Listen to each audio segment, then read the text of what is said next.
ஒரே ஒரு முறை ரீசார்ஜ் செய்துவிட்டு நீங்கள் எவ்வளவு தூரம் வேண்டுமானாலும் பயணிக்கும் வகையில் எலக்ட்ரிக் மோட்டார் கண்டுபிடிப்பு. தமிழக இளைஞருக்கு வாய்ப்பு வழங்கப்படுமா? டெஸ்லா காருடைய தரத்திற்கு இணையாக அதைவிட 3 மடங்கு குறைந்த செலவில் நமது நாட்டிலேயே நல்ல காரை தயாரிக்க முடியும். இளைஞர் ஆருடம்.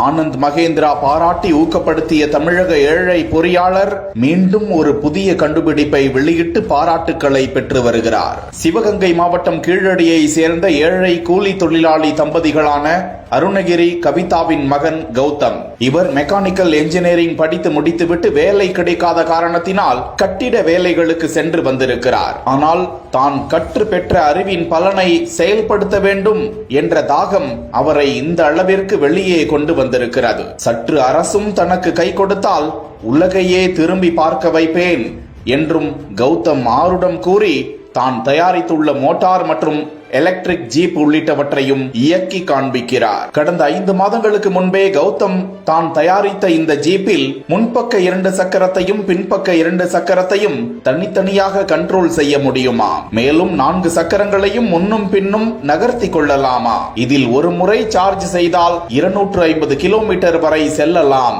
என்று அவர் அந்த ஜீப்பை வலைதளத்தில் பதிவிட அதற்கு ஆனந்த் மகேந்திரா வாழ்த்து தெரிவித்ததோடு அவருக்கு தனது நிறுவனத்திலும் வாய்ப்பு தருவதாக ட்விட்டர் பக்கத்தில் கூறியிருந்தார். இந்த நிலையில் தற்போது புதிய கண்டுபிடிப்பாக உலகத்திலேயே முதலாக world first self rechargeable electrical vehicle மோட்டாரை கண்டுபிடித்திருக்கிறார். உலகம் முழுவதும் தற்போது பயன்படுத்தப்பட்டு வரும் மின்சார வாகனங்களில் பயன்படுத்தப்படும் ரீசார்ஜபிள் பேட்டரிகள் குறிப்பிட்ட தூரம் ஓடியதும் நின்றுவிடும். ஆனால் கௌதம் தயாரித்த இந்த மோட்டார் பேட்டரி ஒரு முறை சார்ஜ் ஏற்றினால் அதன் பின் நிற்கவே நிற்காதாம். தானாகவே ரீசார்ஜ் செய்து கொள்ளும் வகையில் தயாரித்திருக்கிறார். அதே நேரத்தில் இந்த மோட்டாரை ஜெனரேட்டராகவும் பயன்படுத்திக் கொள்ளலாம் என்றும் தன்னிடம் அரசு வாய்ப்பும் அதற்கான பொருளாதாரமும் வழங்கினால் வெளிநாட்டில் விற்பனையாகும் டெஸ்லா உள்ளிட்ட கார்கள் விலையை விட 3 மடங்கு குறைவான விலையில் நமது நாட்டிலேயே தயாரித்து கொடுக்க முடியும் என்றும் இந்த செல்ஃப் ரீசார்ஜபிள் மோட்டாரை கண்டுபிடிக்க 50,000 வரை செலவு செய்து